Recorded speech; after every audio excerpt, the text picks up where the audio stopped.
अस्सलामुअलैकुम, welcome to my new YouTube channel tips and tricks. आज हम आपको बताएंगे हेल्थ केयर इन ह्यूमंस के बारे में। अगर आपके दांत में बहुत ज़्यादा दर्द है तो इसका बेहतरीन तरीका ये है, जहाँ पर दर्द हो रहा हो वहाँ पर आप थोड़ा सा मीठा सोडा लगा लें। और इससे भी बेहतरीन तरीका ये है कि लौंग का पानी थोड़ा सा रुई पर लगाएं और जहाँ दर्द हो रहा हो वहाँ लगा लें। इंशाल्लाह आपका ये दांत का दर्द ख़त्म हो जाएगा।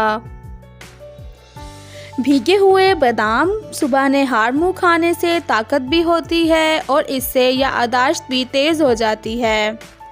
भीगी हुई दाल, चना और शहद मिलाकर रोज़ाना खाने से आपका मोटापा ख़त्म होता है और सुबह उठ के चहलकदमी करने से भी आपका मोटापा ख़त्म हो जाता है।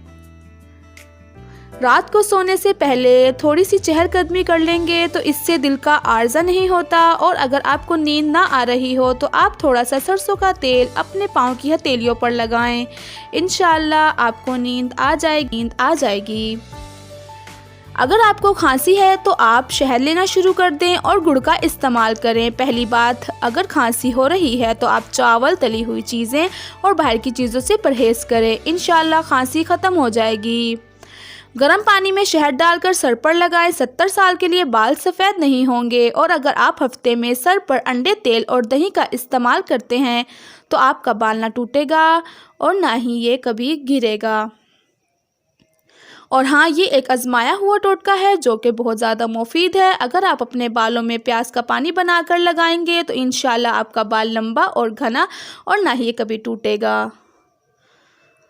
ख़ारिश हो रही है तो इसका बेहतरीन तरीका ये है, जहाँ पर ख़ारिश हो रही हो वहाँ आप नारियल का तेल इस्तेमाल करें। इंशाल्लाह अफाका हो जाएगा और आराम भी आ जाएगा। अगर आपका हाथ जल जाए तो फौरी तौर पर सरसों का तेल लगाएं, ना कि आप फौरी तौर पर पानी डालें। अगर औरत जवान रहना चाहती है तो वो अपने गुस्से पर काबू रखे और इससे इसका डिप्रेशन भी ख़त्म हो जाएगा और काफ़ी परेशानियां दूर हो जाएंगी। और रोज़ाना नहार मुँह दही का इस्तेमाल भी करेगी तो सेहतमंद और जवान रहेगी। आई होप आपको मेरी वीडियो पसंद आई हो। सो मेरे चैनल को सब्सक्राइब, लाइक एंड शेयर ज़रूर कीजिएगा। Thanks for watching. अल्लाह हाफिज़।